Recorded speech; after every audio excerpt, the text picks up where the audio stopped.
Hi అండి. అందరికీ నమస్కారం. Welcome back to my channel. ఈ వీడియోలో ఏపీ ప్రభుత్వ ఉద్యోగులకు మరియు పెన్షనర్లకు కొత్త డీఏ టేబుల్ విడుదల, జీతాలు, పెన్షన్లు భారీగా పెంపు అంటూ అప్డేట్ రావడం జరిగింది.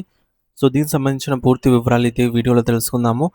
వీడియో అయితే ఎక్కడే గానీ స్కిప్ చేయకుండా ఎండ్ వరకు చూసేయండి. అప్పుడే ఇన్ఫర్మేషన్ పూర్తిగా అర్థమవుతుంది.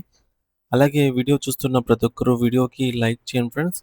ఈ వీడియోని తోటి ఉద్యోగ, పెన్షనర్ మిత్రులతో అయితే షేర్ చేయండి. కొత్తగా మన ఛానల్ చూస్తున్నవారు ఇంకా ఎవరైనా సబ్స్క్రైబ్ చేసుకోకపోతే వెంటనే మన ఛానల్ అయితే సబ్స్క్రైబ్ చేసుకోండి. సబ్స్క్రైబ్ చేసుకోవడం వల్ల నేను చేసే ప్రతి ఒక్క వీడియో మీ వరకు రీచ్ అవుతుంది. సో, ఇక ఆలస్యం చేయకుండా వివరాల్లోకి అయితే వెళ్ళిపోదాము.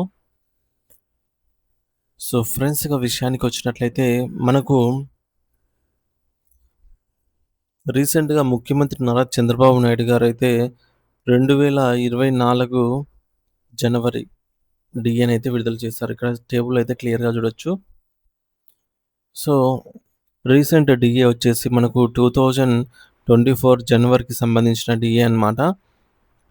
సో, దీనిని కేంద్ర ప్రభుత్వం 4%గా ప్రకటించగా, రాష్ట్ర వాటా కింద అంటే కేంద్రం 1% రాష్ట్రం 0.91% ప్రకటిస్తుంది కాబట్టి, ఆ విధంగా 3.64% అయితే ప్రకటించిందనమాట.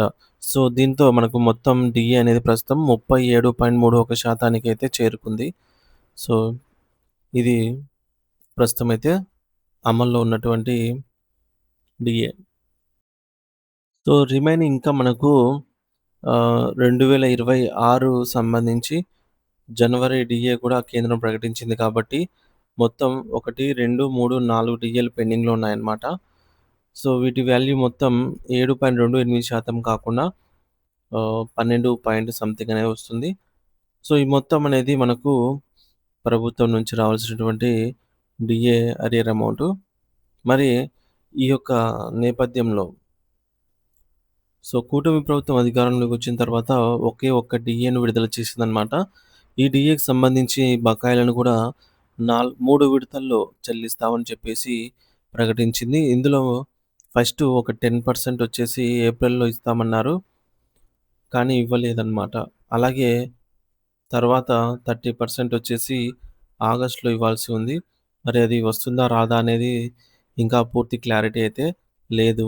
సో, ప్రస్తుతానికి ఇది ఈ యొక్క డీఏనైతే ప్రకటించారు గానీ, క్యాష్ రూపంలో ఇస్తున్నప్పటికీ, ఉద్యోగ పెన్షనర్స్ క్యాష్ రూపంలో పొందుతున్నప్పటికీ రావాల్సిన గత నెలలకు సంబంధించినటువంటి అరియర్స్ ఏవి కూడా ఇంకా రాలేదు.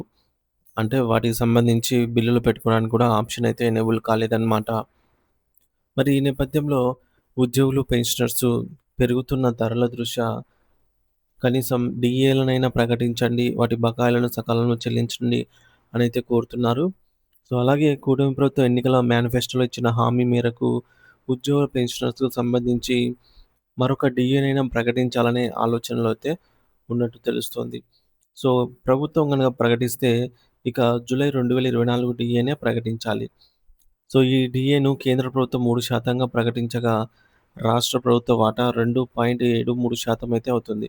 అంటే మొత్తం కలిపి 40.04% అయితే అవుతుందన్నమాట ఈ యొక్క డీఏ.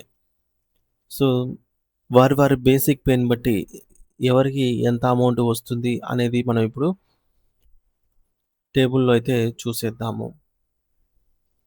సో, ఫ్రెండ్స్, ఇక్కడ చూడొచ్చు డీఏ టేబులు.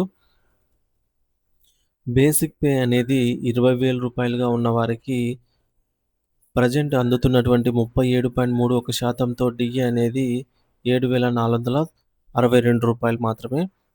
సో, కొత్త డీఏ 40.04%తో గనక చూసుకున్నట్లయితే రూ. 8,008 అయితే రావాల్సి ఉంది. మరి ఇక్కడ డిఫరెన్స్ ఎంత అంటే మనకు క్లియర్‌గా తెలిసిపోతుంది. రూ. 546 అయితే డిఫరెన్స్ ఉంది. అది 20,000 బేసిక్ పే వారికైతే. అదే బేసిక్ పే రూ. 25,100 ఉన్న వారికైతే రూ. 685 గాను, అంటే ముందు పొందుతున్నటువంటి రూ. 9,360 నుంచి రూ. 10,050 వరకైతే పెరుగుతుంది. సో, అదేవిధంగా వారి బేసిక్ పేని బట్టి ఇక్కడ స్క్రీన్ పైనైతే చెక్ చేయొచ్చు. ఎంత అమౌంట్ ఇది మనకు ఫస్టు ఇక్కడైతే బేసిక్ పే అండి. ఇక్కడ లాస్ట్‌లో మనకు డిఫరెన్స్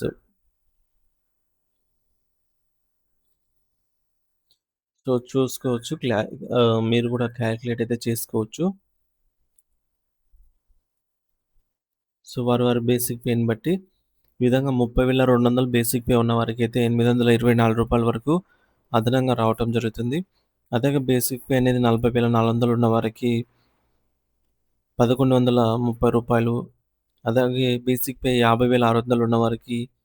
1,381, బేసిక్ పే 60,800 ఉన్న వారికి రూ. 1,660.